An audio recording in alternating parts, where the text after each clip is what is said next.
حضرت جنید بغدادی دجلہ کے کنارے جا نکلے اور آپ کے شاگرد بھی تھے آپ کے ساتھ، تو وہاں بہلول ملے۔ بہلول ایک مجذوب تھے، تو کہا کہ چلیے ان سے زیادہ بات کرتے ہیں۔ تو شاگردوں نے کہا یہ تو ایک دیوانہ شخص ہے اور آپ اس سے کیا ملیں گے، آپ اتنے پڑھے لکھے عالم اور اتنے بڑے فقیہ اور صوفی، اور ایک دیوانے شخص سے آپ ملیں گے؟ دنیا اس کو دیوانہ کہتی تھی، بہلول دیوانہ۔ لیکن سادی بولے کہ سادیا نزدیک رائے عاشقاں، خلق مجنو نندو مجنو عاقل است، کا اصل تو عاقل یہ لوگ ہیں۔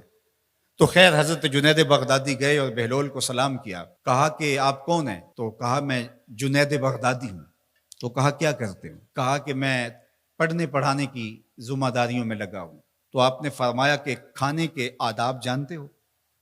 تو کہا کہ ہاں، ہاتھ دھوئے جائیں، بسم اللہ شریف پڑھی جائے، چھوٹا لقمہ لیا جائے اور چبا چبا کے کھایا جائے اور اس کے بعد الحمدللہ کہا جائے۔ تو بہلول کہنے لگا کہ میں تو آپ کو بہت بڑا عالم سمجھتا تھا، آپ تو کھانے کے ادب کو بھی نہیں جانتے۔ اور اپنا کپڑا اٹھایا، جھاڑا اور ایک جانب چل دیے۔ شاگردوں نے کہا ہم نے آپ کو کہا تھا کہ اس شخص کے پیچھے جانے کا کیا فائدہ، یہ تو دیوانہ شخص ہے۔ تو کہا نہیں میں اس کے پیچھے چلتا ہوں۔ پھر آپ اس کے پیچھے بھاگے۔ تو پھر بہلول نے پلٹ کے دیکھا، کہا کہ کون ہو؟ کہا کہ میں جنید ہوں، آپ کو ملنے آیا ہوں۔ تو آپ نے پھر ایک سوال کیا، گفتگو لمبی ہو جائے۔ تیسری مرتبہ بھی جب وہ اپنا دامن چھاڑ کے گزرے تو پھر آپ آگے بڑھے۔ انہوں نے پوچھا کون ہو؟ انہوں نے کہا کہ میں ایک عام سا شخص ہوں، تو آپ کے پاس جو ہے وہ سیکھنے آیا ہوں۔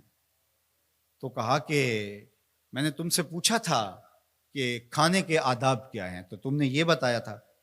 کہا جی میں نے تو یہی پڑھا ہے اور میں نے یہی بتایا ہے۔ تو کہا کھانے کا سب سے پہلا ادب یہ ہے کہ لقمہ حلال کا ہو، باقی لقمے چھوٹے چھوٹے توڑ کے کھائے یا چبا چبا کے کھائے یا جو ہے وہ پانی پہلے پیے یا بعد میں پیے، کہا یہ باتیں بات کی ہے۔ سب سے پہلا ادب کھانے کا یہ ہے کہ لقمہ طیب ہو، لقمہ طاہر ہو، لقمہ پاکیزہ ہو۔ اللہ اکبر۔ تو ہمارے رب نے ہمیں پاکیزہ رزق کھانے کی تلقین فرمائی ہے۔ تو اللہ کے محبوب علیہ السلام نے اس شخص کا ذکر کیا جو لمبا سفر کر کے آیا اور وہ کعبۃ اللہ کے سامنے کھڑا، وہ اللہ تعالیٰ جل شانہ کو پکارتا ہے اور کیا کہتا ہے؟ یا رب یا رب۔ اشعث اغبر، اس کے بال بکھرے ہوئے ہیں اور اس کا لباس پھٹا ہوا ہے، پتہ گندہ سی حالت ہے، اور اللہ کے گھر کے سامنے کھڑا ہے، لمبے لمبے ہاتھ کر کے دعا مانگ رہا ہے، یا رب اے میرے اللہ، اے میرے اللہ۔ لیکن فرمایا وَمَطْعَمُهُ حَرَامٌ وَمَشْرَبُهُ حَرَامٌ وَمَلْبَسُهُ حَرَامٌ وَغُذِّيَ بِالْحَرَامِ فَأَنَّىٰ يُسْتَجَابُ لِذَٰلِكَ۔ فرمایا کہ اس نے جو کھایا ہے وہ حرام کا ہے، اس نے جو پیا ہے وہ حرام کا ہے، اس نے جو لباس پہنا ہے وہ حرام کا ہے۔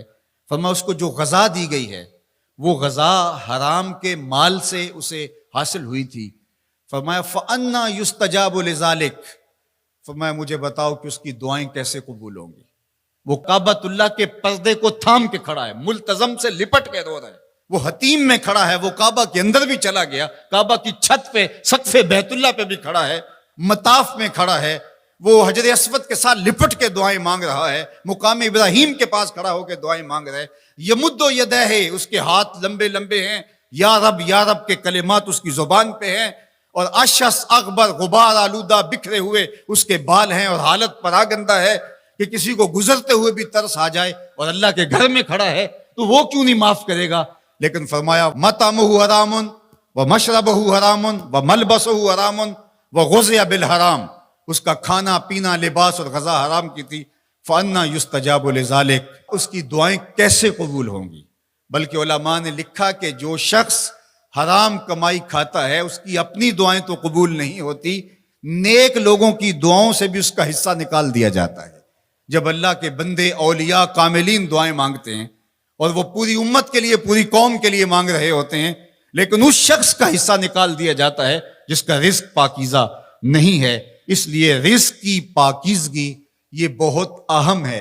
رومی علیہ الرحمہ فرماتے ہیں کہ اگر تمہارا رزق پاک ہوگا، تمہارا رزق ستھرا ہوگا، تمہارے سینے میں معرفت کا نور پیدا ہوگا، اور اگر تمہارے سینے میں غل، غش اور حسد، بغض، کینہ اور نفرتیں پیدا ہو رہی ہیں تو پھر تم غور کرو کہ تمہارے رزق میں کوئی مسئلہ ہے۔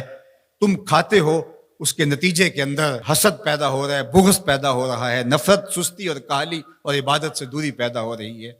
جو رزق حلال ہے وہ عبادت کے لیے تقویت پیدا کرتا ہے، وہ تمہیں سچائی کی زندگی گزارنے کی طرف راغب کرتا ہے۔